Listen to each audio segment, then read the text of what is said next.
మీకు మొత్తం phone tapping మీ target కాదు, కేవలం హరీష్ రావు చేసిన ఫోన్ ట్యాపింగ్లే మీ టార్గెట్. ఒక్కటండి, ఇప్పుడు నా నియోజకవర్గంలో ఏ సమస్య ఉందో నేను దాని వెంట పడాలి. హైదరాబాద్ మూసీ గురించి నాకేం పని?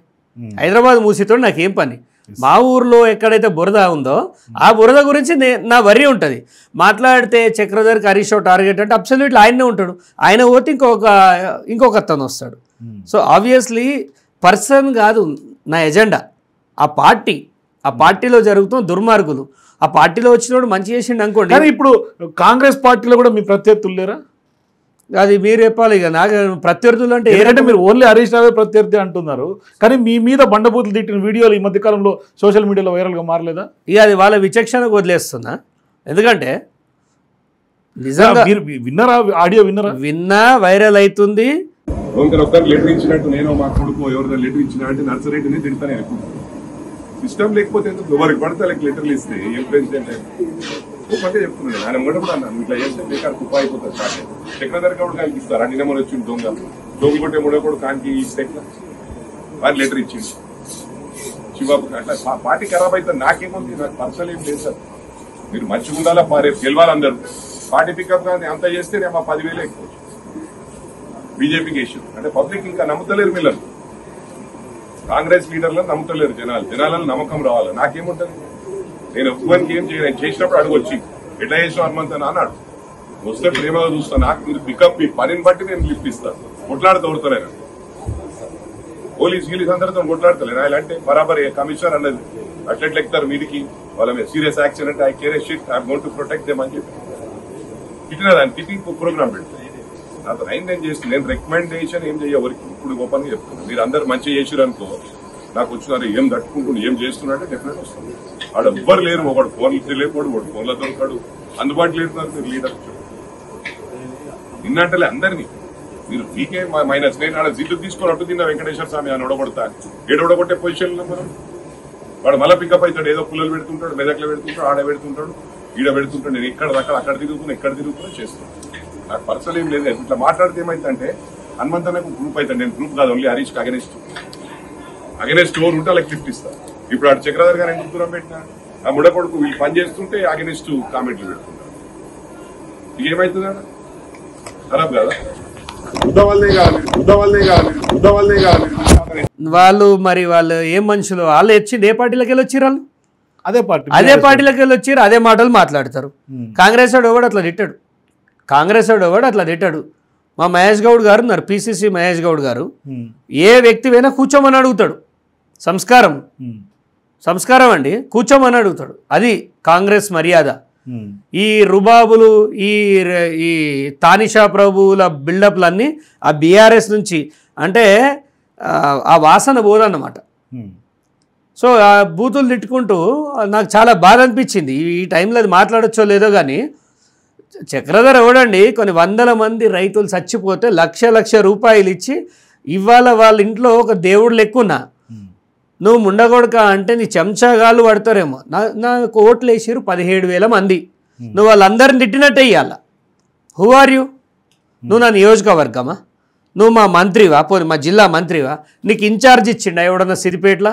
నువ్వు టైంపాస్కి నా ఊరికి రావాల్సిన అవసరం లేదు. సరే వచ్చినావు పోయినావు అంతే. నువ్వు మా మీద తిడతా అంటే మిమ్మల్ని అనగదొక్క ఆయన ఏమన్నా మీ నియోజకవర్గంలో పాగా వేయాలన్న ప్రయత్నం? ఒక్కటండి, వెలమలది ఒకటి ఉంటుంది. ఇస్తరేస్తే బిస్తరేస్తారు. మీరు ఇస్తరేసిరనుకో తినమని అటు బిస్తరేసి ఆడికెళ్ళి ఓడిగా. ఇక అట్లాంటి కులాన్ని అనొద్దు. కొంతమందిని చూసి వీళ్ళ వేషాలు చూసి చెప్తున్నాను. నా ఊరికి వచ్చి నన్ను కోవట్ అంటాడు. ఏది ఇప్పుడు ఛాలెంజ్ చేస్తున్నా. నాకు 2 ఫోన్లు ఉంటాయి, 2 ఫోన్లు పెడదాం, 1 ఇయర్ కాల్ డేటా తీద్దాం, చలో మీరు దిద్దాం పాటు. ఎవడో ఓన్తో మాట్లాడుతుండో అంటే ఇప్పుడు మీరు ఇండైరెక్ట్గా కోవట్ అని ఛాలెంజ్ చేయదలుచుకున్నారా? అంటే ఎవరు కోవట్ అని ప్రూవ్ చేద్దామంటాను. ఇప్పుడు నా మీద నింద వచ్చింది కాబట్టి నేను లై డిటెక్టర్ లాగా నా ఫోన్లో చెప్తా, ఏదైనా ఫోన్లో మాట్లాడతాం, చూద్దాం మరి.